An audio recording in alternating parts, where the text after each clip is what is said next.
নমস্কার বন্ধুরা, আমার চ্যানেলে আপনাদের স্বাগত জানাই। আজকে আমি আপনাদের বানিয়ে দেখাবো ক্যাপসিকাম পনির। প্রথমে আমি পনিরটাকে পিস পিস করে কেটে নেব। খুব ছোটও কাটবো না, খুব বড়ও কাটবো না, মাঝারি সাইজের কেটে নেব। এবার পনিরটা কাটা হয়ে গেছে। এবার আমি একটা ক্যাপসিকাম কেটে নেব।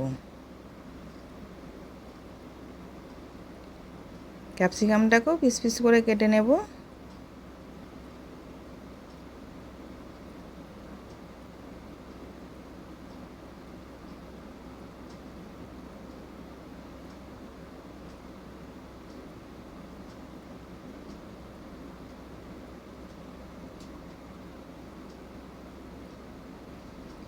এবার ক্যাপসিকামটাও কাটা হয়ে গেছে। এবার একটা আমি পেঁয়াজ কেটে নেব।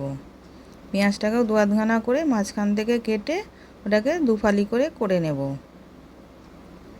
নিয়ে পেঁয়াজের কোয়াগুলোকে ছাড়িয়ে নিচ্ছি।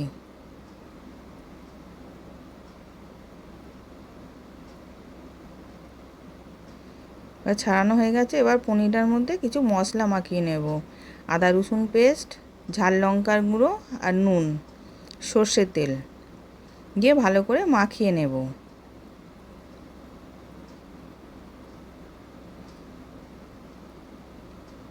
এবার পেঁয়াজ ক্যাপসিকামটা দিয়ে ওটাকেও মাখিয়ে নিচ্ছি। এবার একটা টুথপিক নিয়েছিলাম, টুথপিকের মধ্যে এবার গিঁথে নেব। প্রথমে ক্যাপসিকাম, পেঁয়াজ, তারপর পনির, পেঁয়াজ, ক্যাপসিকাম দিয়ে এরম করে সাজিয়ে নেব। এবার সবগুলো করে নেব। এবার সবগুলো করে নেওয়া হয়েছে। এবার আমি একটা বাটির মধ্যে 2 চামচ ময়দা, 2 চামচ কর্নফ্লাওয়ার, কাশ্মীরি লঙ্কা গুঁড়ো, স্বাদ মতো নুন, গোলমরিচ গুঁড়ো, ধনে গুঁড়ো দিয়ে ভালো করে মিশিয়ে নিচ্ছি। দিয়ে জল দিয়ে একটা ব্যাটার তৈরি করব।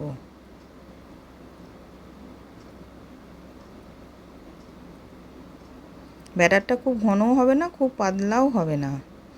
এবার ওইদিকে একটা কড়াতে তেল গরম করতে দিয়েছিলাম। তেলটা গরম হয়ে গেছে। এবার পনিরটা ব্যাটারের মধ্যে ডুবিয়ে আমি গরম তেলে ছেড়ে দিচ্ছি ভাজার জন্যে।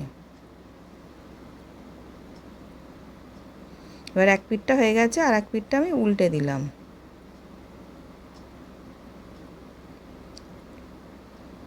এবার উল্টে পাল্টে ভেজে নিচ্ছি। এবার ভাজা হয়ে গেছে, আমি তুলে নিলাম।